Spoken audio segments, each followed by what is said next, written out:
This podcast is sponsored by Radio C, number one for all your drone-related needs. Pay them a visit at radioc.co.uk and use the promo code LDO for 5% off your order and free shipping on orders over £80. Telemetry recovered. Yo, and you're back listening to Let's Drone Out. I am joined by someone who matters. Painless 360, everyone. Round of applause. Thank you. Yeah, welcome to Let's Drone Out. And we're joined by the usual crew over the internet via Skype. We are joined by the Aussie favourite, the cheery man. Yeah, that's me, Chipco. Hello of all. Don't forget, Chipco's got his first show up. Well, I hope you've been listening to this show over the years for technical tips. Yeah. Oh, yeah. Do the opposite of what we do. How not to do something. Yeah. So that Saki comment was from our lovable big man. Good luck with your bean-up. Thank you very much. It's Adam Juniper in London. And last but not least, my favourite, the good old happy-go-lucky Tonester one. Hey, what's up, dudes? So, Painless, how you doing? And welcome to the show. I'm doing very well. Thanks for the invitation. It's nice to talk to you again, Jack. How are you? Yeah, it's fine. I need to say a massive thank you to you because 2 days ago, something showed up on my door that was very lovely, and it is a KISS flight controller, KISS ESCs, and that weird KISS board that you mount your ESCs on. So, friends in high places, thank you. You've improved my life. It's like hanging around with a celebrity. Just, you know, he can make stuff happen. But that's all down to the Flyduino boys. I just made the introduction, but Yeah. I'll after the show I'll give you a clue. I think I've finally found a frame that it'll fit in well. Ah, I'm looking forward to that because I sent you a little bit of a red herring, but I thought, you know, that's big enough. But yeah, big thank you to Felix and Paul from Flyduino. They're awesome guys and great customer service. And Oscar Lang on Oscar Lang's blog, he gave them a wicked review as well. So there doesn't appear to be any more fires. KISS are safe. Everyone's very happy. And Mr. Steele might be right. Maybe your flight controller can do what the Naze 32 can't. Please don't hurt me, Hydra. Hydra, that's it. Hydra's never coming on again. Laura will come on, maybe if we ask her. But no, carry on. So. Well, I think if you talk to Hydra now and ask him what clean flight should be running on, I don't think his answer would be a naze anymore. Yeah, true. I know. What is your favourite board anyway at the moment? If you were going to be like, right, what's a safe bet on a flight controller? That's a really tricky question. It's one we get asked a lot. I actually have a hidden video that I put together specifically when I get this question, because it's kind of like asking, what your favourite food is, and it kind of depends on the day that you ask, because some people want an out-and-out racing board, some people want GPS capability, some people want it really easy to set up. I mean, we're spoilt a little bit in the hobby right now in that we have so many choices, and no one single board can do everything. So it's really very down to what the pilot wants to do, how comfortable the builder is actually making their multi-rotor, and how expandable they want it to be. So for a newbie, for example, I still put them towards CC3Ds and Libre Pilot. And I know a lot of people, are not big fans of the CC3D, but things like the setup wizard for it is absolutely great. And it's very difficult, not impossible, but very difficult to really get it wrong when you're setting up a CC3D. If you want a good clean flight board, there are hundreds of STM32 F3 based flight controllers now. So you've got the stuff from Hydra, the SP3, you've got the new SP3 Mini that we're playing with here. You've got the Calibri, you've got the Dodo. There's loads of them out there, and they're really great platforms. You've obviously got the Nazi 32, which is cheap as chips, literally. And then you've got the more interesting open source boards. You've got the old APM, which is a bit long in the tooth, but actually still flies really well. You're never going to put it in a racer, but if you want a really stable craft and you want it cheap and cheerful, then that's great. And then you've got things like the Pix Hawk and the Pix Racer for those people that want, full 32-bit FMU V4 based flight controllers with all the gadgets. So yeah. I don't think there's one flight controller that can do everything yet. So my favorite flight controller is usually the last one we've done a series on. That's it. The one that you're most familiar with. Yeah, Yes, the one that I'm really comfortable with, and I've spent the last 3 weeks of my life getting under the covers on, and then 3 weeks later it'll be something else. Do you have? I suffer with that where, like, you've been trying to figure something out. You go to sleep and all of a sudden 3 a.m. wake up. Oh yeah, I haven't tried that. And stuff like that. You Really. do that stuff hours and hours at night, late night, trying to fix it, and then going to sleep and then fixing it the next morning in 5 seconds. Yeah. Yeah. And probably from a few painless videos. It sometimes happens. It sometimes happens. I mean, we tend to do a lot of the production stuff in the morning, just because that's the way the light's better where we shoot the videos. Just the way it works. And you're right. You tend to go to sleep with a problem in your head, and then you'll wake up the following morning and it'll just be there. An example is we did a subscriber request recently for setting up crow mixes on the Tyrannus radio. And it was one of those, we get some really wonderful questions from subscribers, which is great because a lot of the time we don't know what we're going to be doing on the channel, and the subscribers are never short of giving us something to do.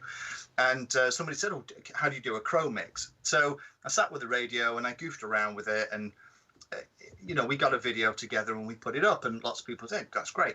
And then afterwards I was thinking, well, what I'd really like to do is have the control surfaces move very slowly, and wouldn't it be good if you could, and how about? So then I couldn't figure it out. I played with the Tyrannus again for another 15 minutes, then 45 minutes, then 2 hours, and eventually thought, oh, I can't make this work, it doesn't make sense. And then the following morning got up, kind of sat down at the bench, picked it up and thought, I wonder. And 15 minutes later, I had it all working and was starting to shoot the video. And that's one, where you could do other settings. And yeah, it does. It sometimes works like that. And I know one of the questions that we've had is about, what do I do when I get stuck? And it's an interesting one, because just like we were talking before we started recording the show, a lot of the information and answers that we cover on the channel is actually already out there in the public domain. The challenge sometimes is that it can be tricky to find. It's either buried in a forum somewhere, or it's in a small print in a manual, or it's in a place where the truth is there, but it's surrounded, particularly in forums, it's surrounded by contradictory information. So if you're a new pilot, you're not sure which poster to believe, or if you're a very new pilot, sometimes you're not even sure what you're supposed to be searching for. If you have an error that comes up on a ground station or a graphical user interface, if you Google that, you'll usually find a clue as what's going on. But if you're brand new and it just doesn't work, like your craft flips over when you take off, that's one that we did a video for, because I had so many pilots that would spend several evenings building their first quadcopter and then smash it to pieces as soon as they tried to take off in the back garden. And I'll put my hand up, I've done that twice as well, and there's 5 or 6 things that it's possibly going to be.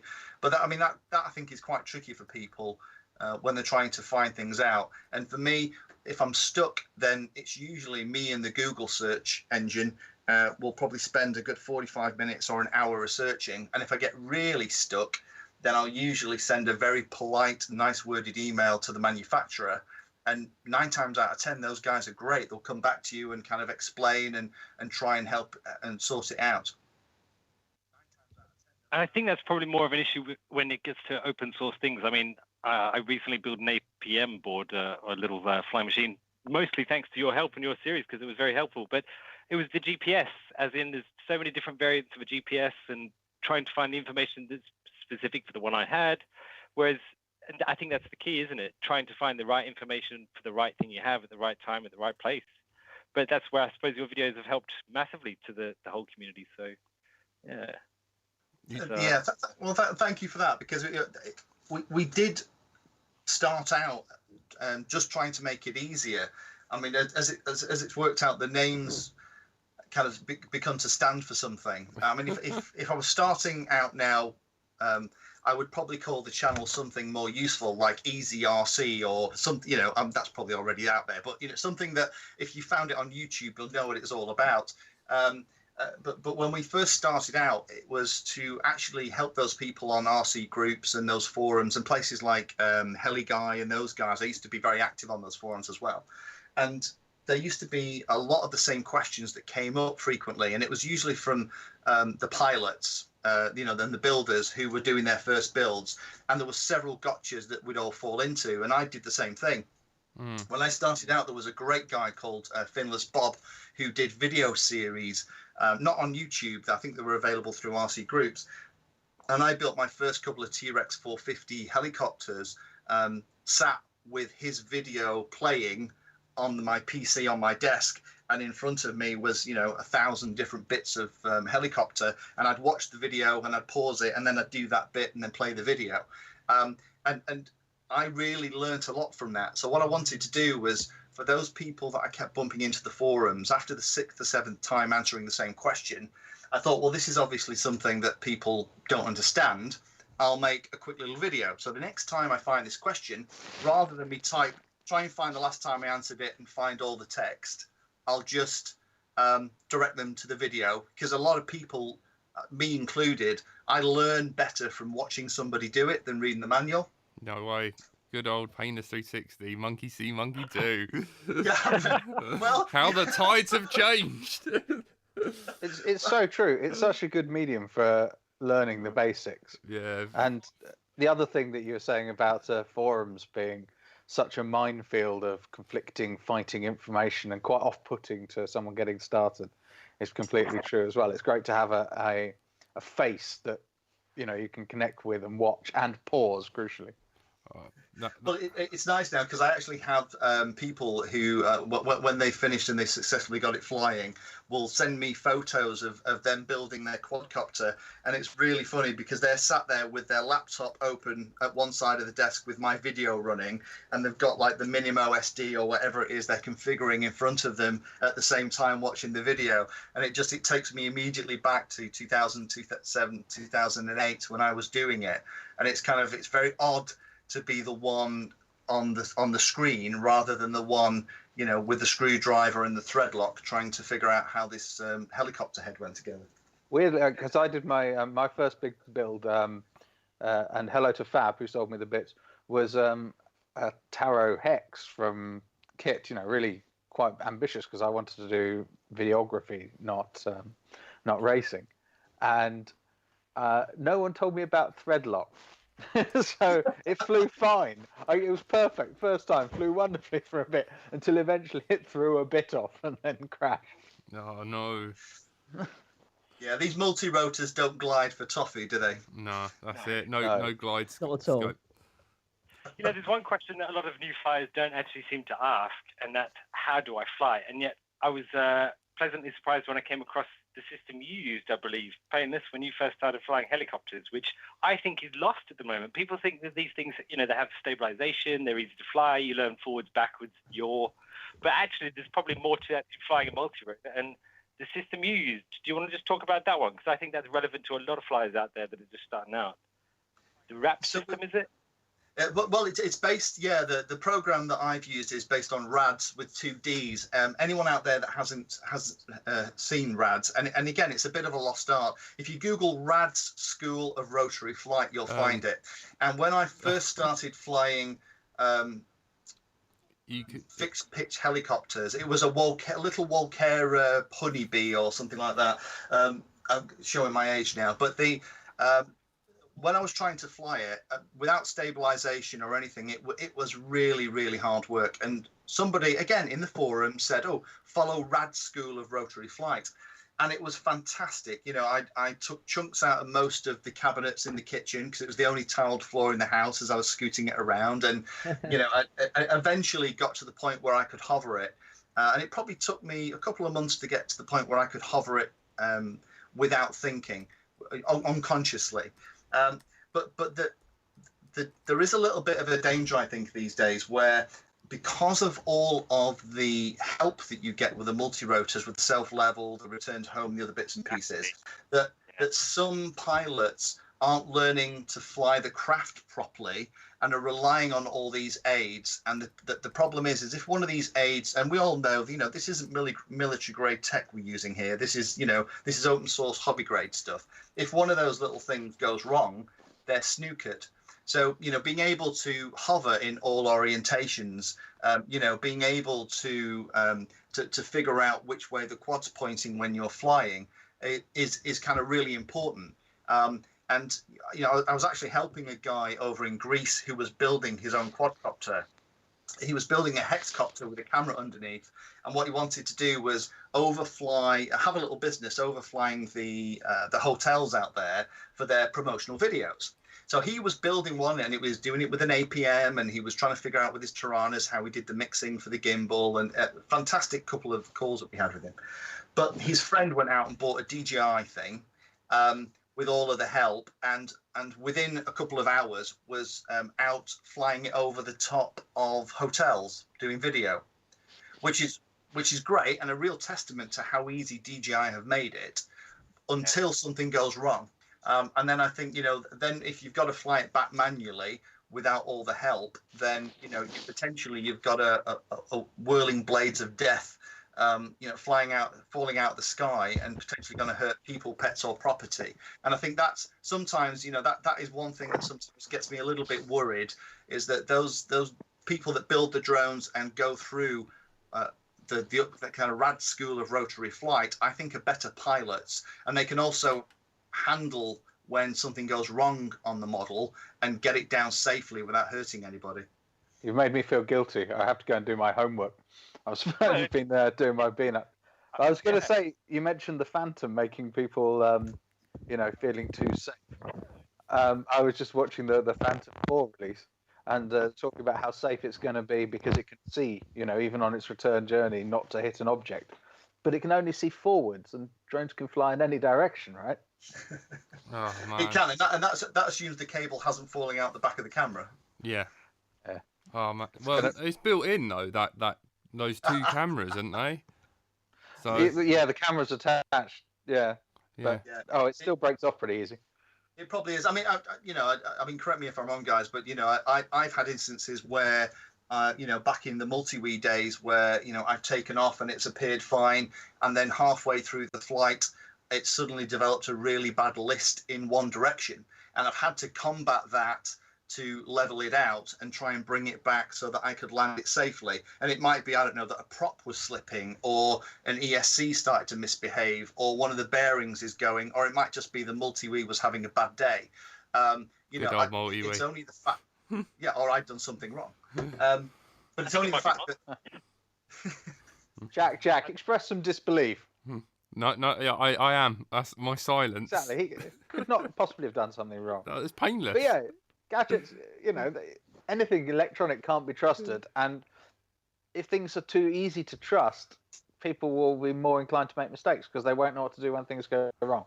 I completely agree with you. I think we should advocate the painless campaign where it's compulsory IQ test in order to buy a Phantom. I don't disagree. Crash into a bus. Well, I'm not sure about that because I'm not sure I'd pass. But I do think there just needs to be a little bit of consideration around some of the safety aspects of this. Just so that when we fly these things and something does go wrong, we've got a chance of getting the craft back, or if we don't get the craft back, it doesn't land on a kid's playground or something, which would be heartbreaking. Yeah. Well, I think people can actually, if they've been flying with the stabilization, it's not stopping them from going back and then starting to learn again with this method of learning, in a manual sense of flight. So I think people. And you're not a real man or woman until you've done that, I think. I would say, you're not a real man till you can hover nose in. I think I think that's the motto. Yeah, Tony.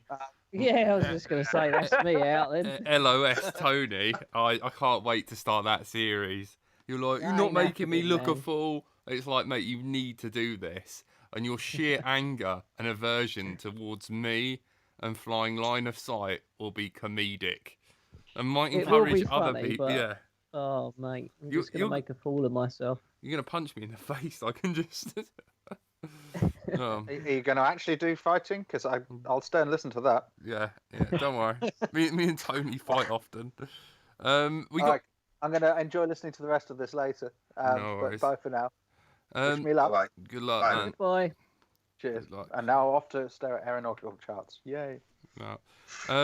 Painless. By the way, you can put in the chat on the Thursday night show. No, that's right. Dom Whispers is not in it. You can put the links to the flight school in the chat, and we can add that to the show notes as well, if you brilliant. want to. I will. I'll send you the links to the video that we did, because we did a video that were there's the steps to learn to fly, Yep. and then we did an extra one that was about 4 or 5 steps of transitioning from line of sight to FPV. That second one we actually did a mini version for an article in Drone Magazine, because when for those of us that learnt to fly line of sight, going to FPV initially can be quite disorientating, because you're so used to using your eyes to check whether or not you're sinking or rising, and you lose all that spatial awareness. No, I didn't know you did that video. I'm going to have to check that out. Yeah. I mean, to be honest, I'd be more of a line of sight than an FPV, and actually, it seems the technology is going to FPV, so that sounds like a winner, that one. There has been a few funny things said in the chat. Matthew Austin said, "Be brave. It's a KK flight board is the best one." The other thing is, someone said, "Oh, Tony, what's his name again? You know, Jackus, Jaquues." Oh, Jacques. Yeah. He said, "Painless, you are awesome. Thanks, man." So yeah, you got some real love in the canvas tonight on the chat. Thank you, Jackus. It's very nice to hear. It's always lovely when we hear from pilots that have benefited from the videos, because to be fair, I probably use the videos just as much as anybody these days, because as we were joking before, about which is my favorite flight controller, the last one. It's amazing how often my wife will wander in. I'm sat watching one of my own videos with the piece of technology in front of me. Things like updating smart port receivers on the Taranis or whatever. I kind of remember it. I figure it out. We do the video. I'll probably do another half a dozen that I've ordered, and then I won't touch it for 5 weeks. And then when I come to do the next one, I actually end up watching my own video. So it's actually helpful for me as well sometimes. Yeah. and certain companies that won't be mentioning phoning you up about their own products, being like, "How do I use them?" Well, to be fair, that it's kind of fun when that happens, and we've been lucky in that as the channel's got bigger, and you and I have talked about this, Jack. It's not about the number of subscribers. It's not that's not what this is about. It is literally just about putting stuff out there that helps the community. Helps it grow. As we've got that little bit bigger, we started to get relationships with some of the developers and builders. So we know the team behind the Pix Racer and the Pix Hawk. We obviously know the Arduino, the Flyduino guys now. We know Dominic Hydra and those guys. We have relationships with a lot of suppliers that Raphael at TBS and that stuff. So it's been really great for us to actually get hold of that and get direct input, because it's amazing how often you'll get a product. And in fact, I was talking to Team Black Sheep today about some stuff that they're doing, and they'll send me it, like the Power Cube, and I'll be setting it up, and there'll be something I'm expecting to happen and it doesn't, and then I'll go back to them and say, all right, well, what about this? And there's been a couple of instances really where that person's gone, actually that's a really good idea, we haven't done that, we'll add it to the firmware. So it's kind of cute as well that because you play with so much technology, you get to see some nice stuff, and you can you can almost be part of the process in helping develop it, which is really fun. So I'm interested to see your thoughts on where you might see these flight controllers going. I mean, there are so many different variants coming out. I mean, one's based on Raspberry Pis, the Navio 2 board, and that is weird, isn't it? STM boards that are coming through. Where do you think these things are going to go? Do you think they're just going to get more integrated like mobile phones have, with more on board that can do everything? Or do you think it's going to be still splintered off into races versus this versus that? I still think there's going to be some specialism. I think we're not going to get away from that, but I think we're going to start to get more boards that have more technology in them. At the moment, there's a lot of discrete components. So, if you want to build a racing quad, you might get a NASI 32, you might get a Minim OSD, you'll get the ESCs, and you get everything else. We've got things like some of the new Emax stuff here, some of the new flight controllers that they've got, and they have an on-screen display integrated into them. If we look at what the KISS guys are doing, the Flyduino, where it's a baseboard with a little flight controller stuck on top. I think we're going to see more of that as we go through the year. I mean, I'm just trying to make sure I'm not sharing anything I shouldn't here with some of it. Yeah. But non-disclosure. But I think. Sorry, Jack. I think we're going to see more of that this year. It's going to continue to be an interesting year for FPV. I think we're going to see some big announcements in FPV this year, with the FPV technology getting a lot higher resolution and a lot lower latency. So I think that's something that we can all look forward to. I think the prices are going to continue to fall this year. There's a lot of pressure on the manufacturers and designers of the board. So people like, Philip and Dominic and those guys that are creating these new platforms that we're flying as part of the open source community.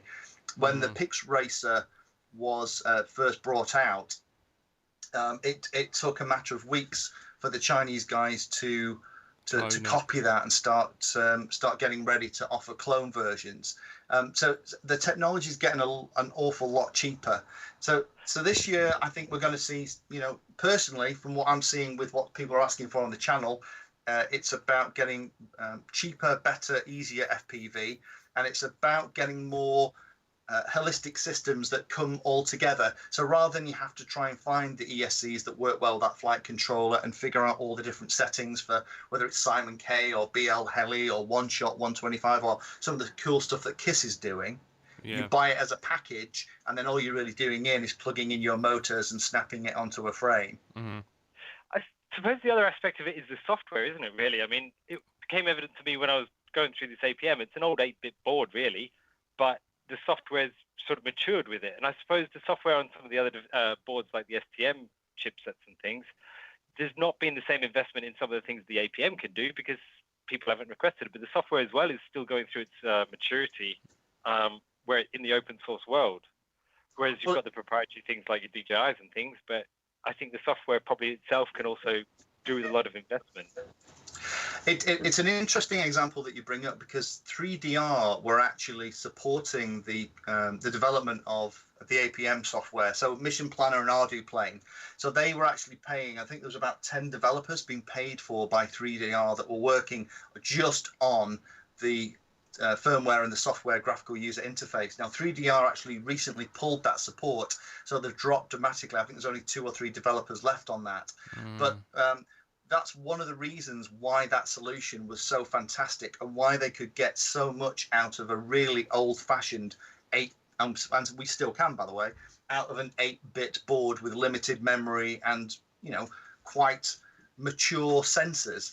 And that goodness is kind of brought through to Pixhawk.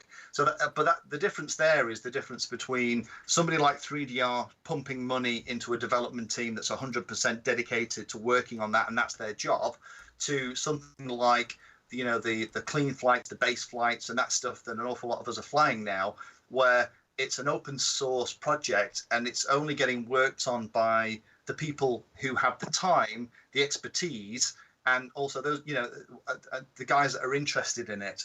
So the development of that, as you're absolutely right, gets pushed by what people are asking for. I mean, I've been talking to Dominic for probably over 12 months, and he's sick of me talking about it, about the fact that the GPS code that was in the multi-wii 8-bit version that, base flight was taken from, that then became clean flight, the GPS code in the original multi-wii was actually really good. Yeah. The GPS hold and the GPS return to home were fantastic. I used it all the time. And it's Megapirate, was it? Well, no, you didn't have to. Well, Megapirate was good, but even on a little, a Cirrus SE 2.5 bog basic one, if you stuck a GPS on it, it would do a really nice hold and return to home.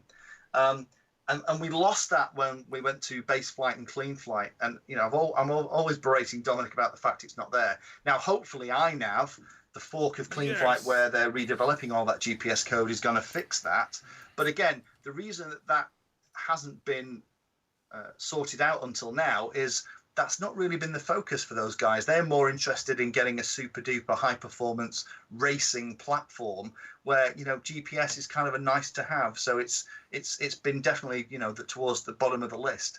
So it's a very, very different model, I think, that we're talking about between something like an APM Pixhawk Pix Racer and something like the open source stuff like you have with Clean Flight or Base Flight. Because OpenPilot did some promising, showed promise really for getting more of the weight, GPS code in there. And I suppose that's the other aspect. People choose something they want to invest their time and expertise in, and it may be different forks for a different board, different sort of setup. So I suppose, it could be quite interesting to see what does happen on the software and if it coincides with the technological updates that are coming through.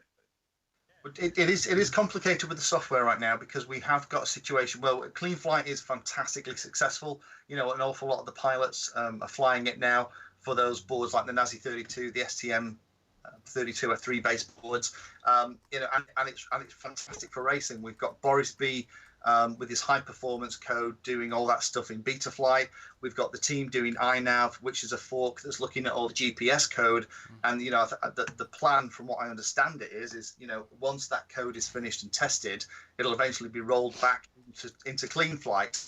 The challenge is, of course, is then Clean Flight is becoming quite a project to look after. It's supporting an awful lot of different targets and boards. All of that has to be tested and managed. And, it becomes quite an overhead for that team to make sure that any change that they make is going to work on everything. And that's where people like, the Flyduino boys, their model's really different, quite interesting, because they have one board, they have one lot of code. And so long as the code works on that board, then, tick, job done. They can carry on developing and putting new stuff into it. Yeah, because that's the thing with the open source is it has got millions of minds working on it, but in order to keep Clean Flight true to its name, you can't just start putting fixes, patches and fixes on top of each other, and the code has to be quite scrutinized and gone through and tested, and I think they will at some point have to stop, because I think they've stopped supporting the CC3D because that has to have its own hex and all that sort of. I just think it's kind of like, we are, especially like with people like you in the community, that we are standing on the shoulders of giants, and I am really looking forward to seeing where all this goes, and I'm really hoping that the iNav kind of pulls the GPS back to the old multi-wee days, but equally it's it makes me think, should we be selecting the right tool for the job, using a different board for different things, or are you a big fan of getting a naze and bolting different components onto it? No, I think you've hit the nail on the head, Jack. I think for those people that want, GPS flight modes and all that goodness, then, I did an interview with Dominic for an article that I wrote for a magazine, and Dominic summed it up in one sentence. He basically said, look, if you want GPS and all that stuff, then it's not Clean Flight. Yeah.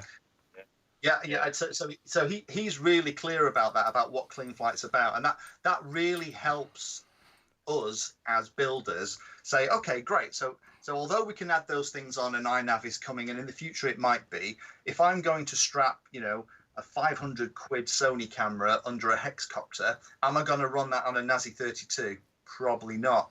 I'm probably going to get my hands on something like a Pixhawk or a Pix Racer, or one of those boards that has lots of redundancy, redundant sensors, buffered I/O, all that goodness, and also has some fantastic GPS flight modes that if I really, really get in trouble, I can flick my oh dear switch and it'll gently come back and land itself at my feet. Oh, the shoes on the other foot. So much for the school of flight. If you've got a problem, bring it in yourself. But Well, use technology, use it to your advantage, but Yeah. don't rely on it. I think that's the key there. yeah, no, Yeah. it's true. I'm just trying to wind him up. I can't imagine angry, painless 360. You know, it was worth a I shot. don't know. Wait. Yeah, you haven't been here when I've been trying to figure something out for 2 hours. There's some rude words said normally before I No. finally figure it out. That is funny. Are we are Kill the we going to illusion. have HD FPV by the end of this year? I think it's a safe bet. How expensive it's going to be, how reliable it's going to be, I think we need to wait and see. There are a number of projects going on right now that are actually working, but it's about making it fit to mass produce and bring to market. Yeah. Hey, I'm really interested in HD. The one I'm actually more excited about, which I'm still waiting for, is I've got these wonderful Dominator glasses that do 3D, and I still haven't found a 3D camera for less than 120 quid. So I'll be quite over the moon with a bit of 3D while I'm waiting for HD. Massive lag. But yeah, I'm not completely sure that HD will be the big game changer everybody sees, because with a good set of goggles and a nice 600 or 700 TVL line camera that's working well, you can get some really lovely images that are very immersive, and you forget you're looking at the goggles. And I think that's when that FPV's worked, when you forget you're looking at a little screen. Yeah. Oh yeah, I mean I get sucked in anyway, and I'm so immersed anyway. But having the HD would just let me see them pesky little twigs what catch you out now and again.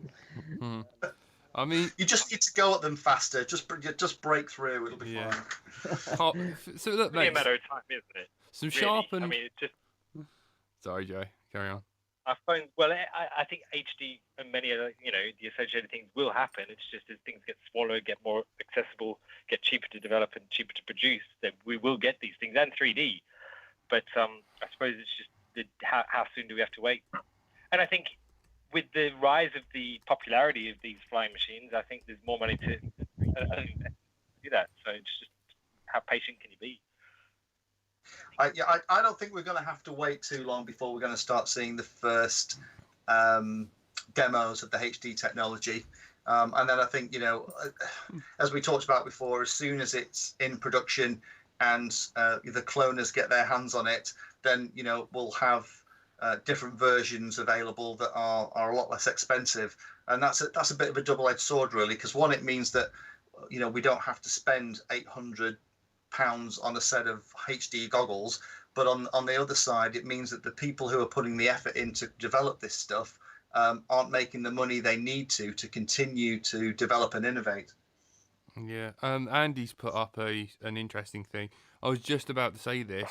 He says, I don't care about HD. I just want to be able to turn up, power on without worrying about treading on someone else's feed.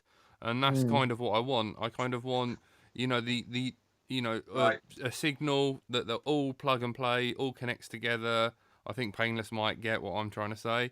No, I do, and it's coming.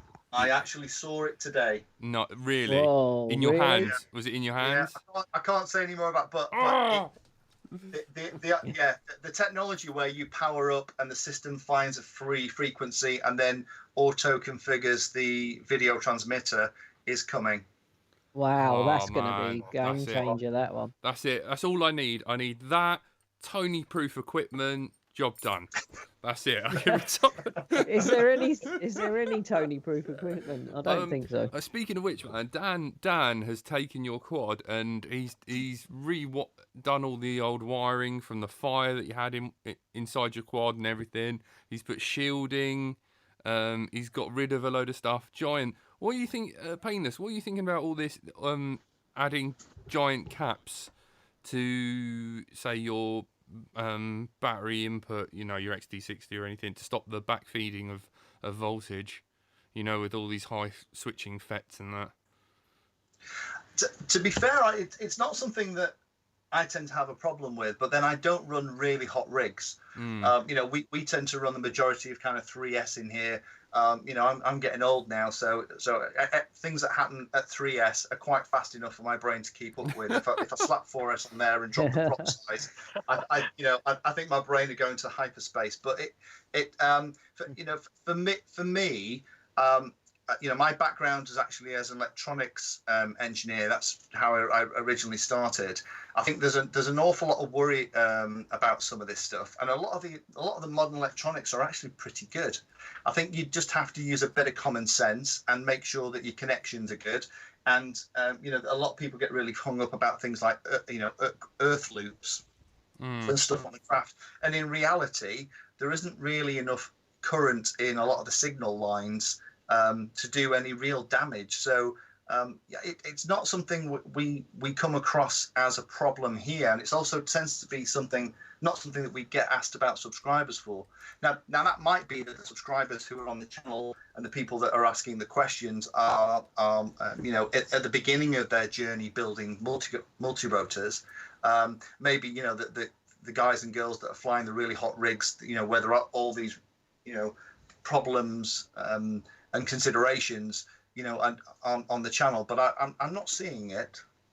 I've got a question in from a hire. He says, back to the VTX of the Holy Grail VTX. How many pilots at once? Nudge, wink. Please, Please tell us. please, just put it in chat so I can send it to him, man, because he will cry. I'll have a phone call afterwards.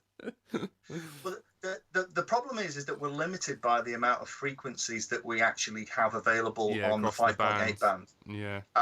And that's not going to change. So with the side banding and the bleeding that you get around the edge of the signals, we, you know, even with race band, we can kind of squeeze 8 in just. You know, I think until we get a different range of frequencies or a wider range of frequencies, we're kind of stuck with the physical limitations of what you can do with a radio signal. I think 8's enough anyway for racing. 7. So, well, I mean, I don't know. I'd be crazy came up with the whole, you know, if you short your sound to ground and narrow your bandwidth or some, you know, spin round, clap your hands, you can get 12 pilots up at once. Yeah. Oh. I've been. I think that works so long as everybody's using that same system. Yeah. You know, where everybody's, you know, trying to limit the transmissions to a very narrow band within the 5.8 stuff that we can use. But I think in reality, you know, if you go to these race meets, everybody's using slightly different kit, and it only takes a handful of people to use kit that isn't as well behaved, that starts to wander into those other people that are trying to use, you know, these kind of pseudo bands by being smart and clever. So unfortunately, yeah, I think for the time being, I think we're kind of stuck to 8 for everyday use. Oh, look, you've heard it here first, people. Painless 360 mugging off race band. He's not a fan. No, I like race band. You know, we've got a lot of race band stuff here, and I really like it. It's just race band still only gives you 8 pilots. Yeah, Sorry. I've always grounded my audio, says Chris. Moving on, changing subject. Do you want to answer some questions? Painless. I was going to say, what are you doing on the 7th of May? Because we need you down at the air show. Yes. Yeah, well, let's have a look at that, because that's down on the south coast, isn't it? Yeah. Yeah.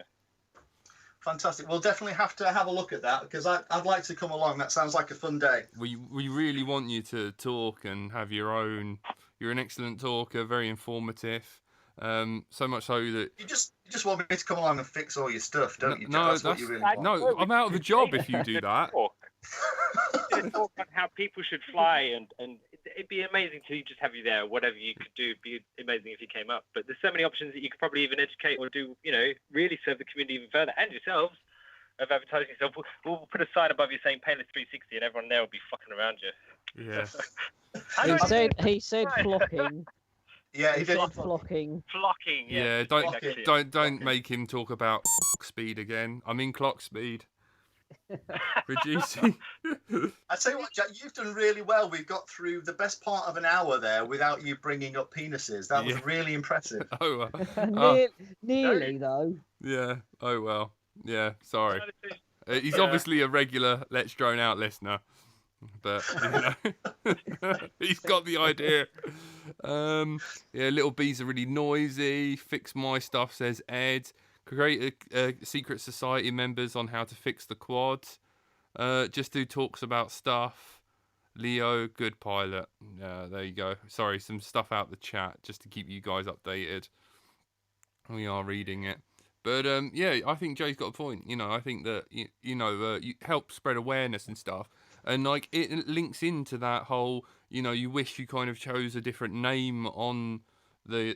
When I'm thinking when I first started, the last thing I would have typed in was if I need help with my quadcopter, I would have typed in the word painless and 360. Not that 360 is a word. Really, Jack? I can't believe that. Yeah. So, But yeah, Do spreading we, the knowledge that you are here, a good resource, which leads me on to like, where do you find your best resources? and You know where what I- did you get your name? Yeah. Okay, so let's do the name one first, because that's the slightly odder one. So going back to the fact that we're called Painless 360, the weird thing is I can't change it now because the third highest search term for all the videos that we have on the channel is now Painless 360. Number one is Nazi 32. Number two is CC3D, believe it or not, and number three is Painless 360. So if I got rid of Painless 360, it's now become a recognizable thing. And I know some of the subscribers, when they have a problem, they'll search for ESC problem Painless 360 to kind of bring up the stuff that we've done. So yeah, I'm a bit stuck with it now. The name actually came about from back in the days where I was joining Xbox Live, and we're going back a long time now. It's probably 11 years, I think, since I set up the live account.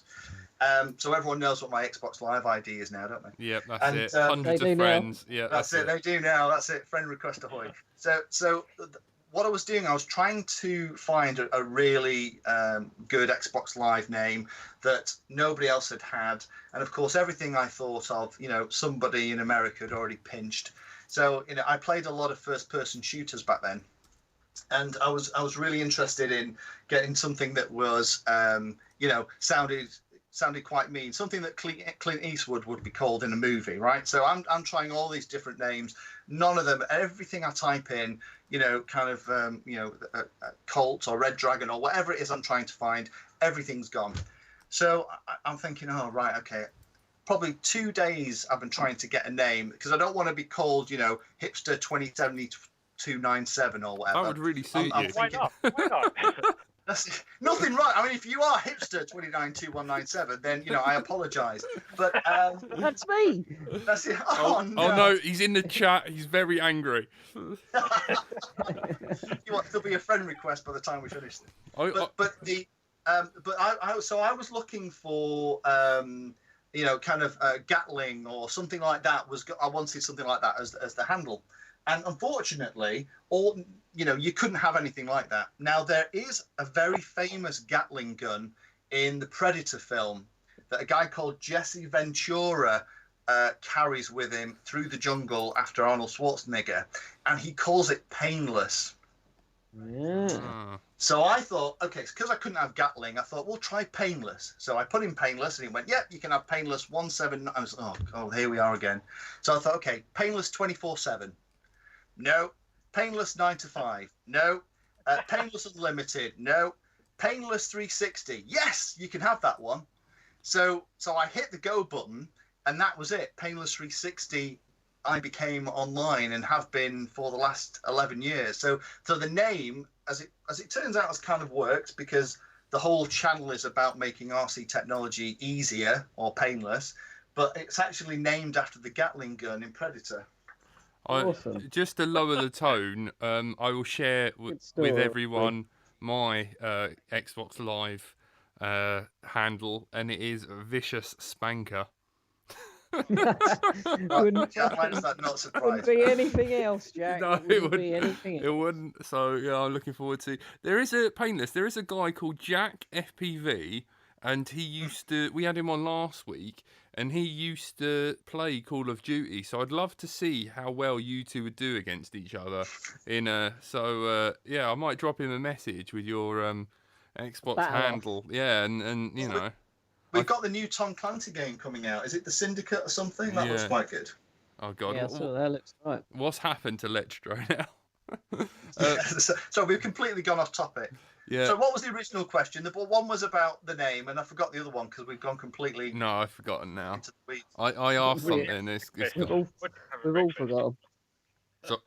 Jack, I don't know. Do you want to have a little look through your questions quickly and pick out your favourite one to answer? Because like Andrew and Dan. Oh, I remember now. It was where do I go for my sources of information? Yep, that's it. Something I said 20 minutes ago. Yep. That's it. That's all right. That's all right. The last cup of coffee is still obviously working away. So the way I tend to do it is I don't tend to use the forums.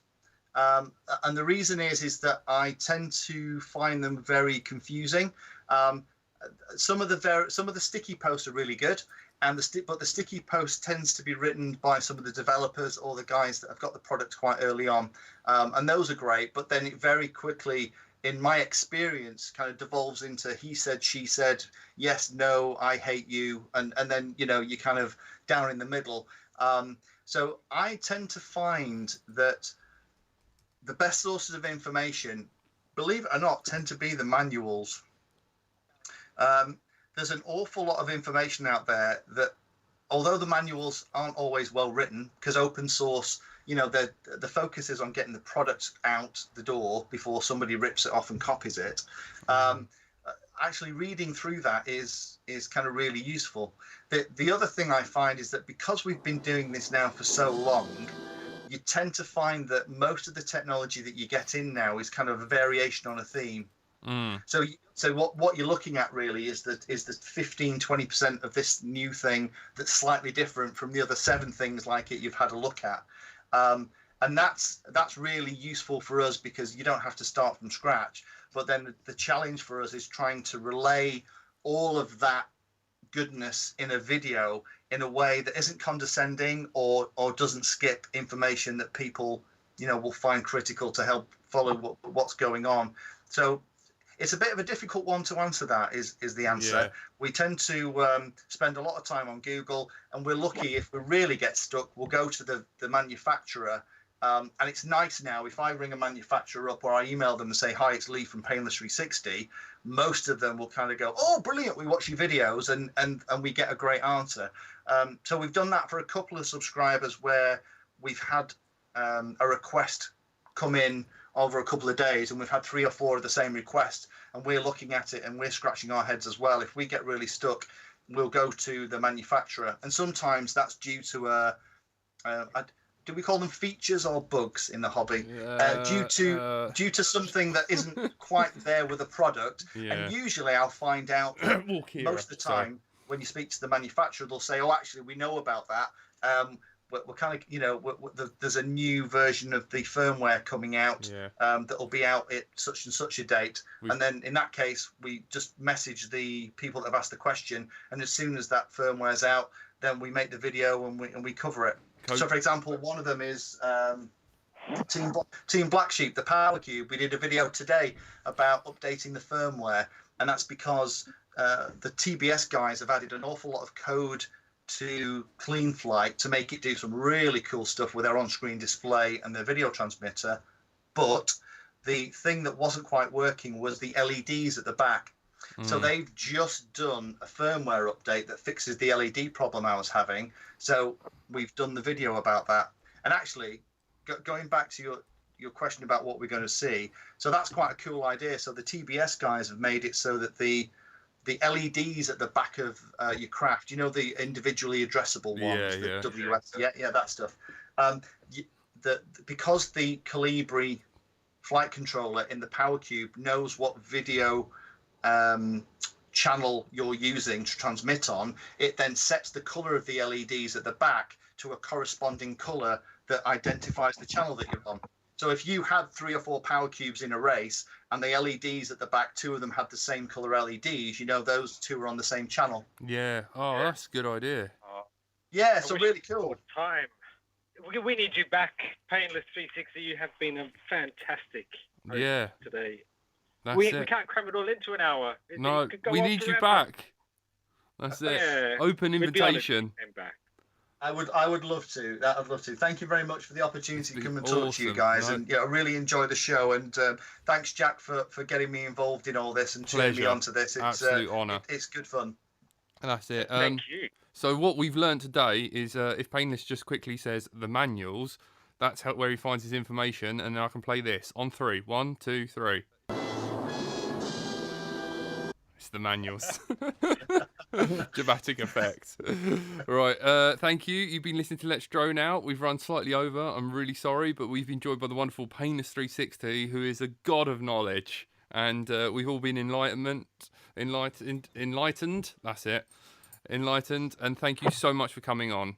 Thank you. Thanks, guys. No worries. You've been joined by Chipko. You're on at 10 o'clock Yep. in an hour, if all goes well. Cool. Good luck, Chip Go. And that was Tony. Thanks, And Goodbye, my fellow listeners, and shout out to Geese FPV.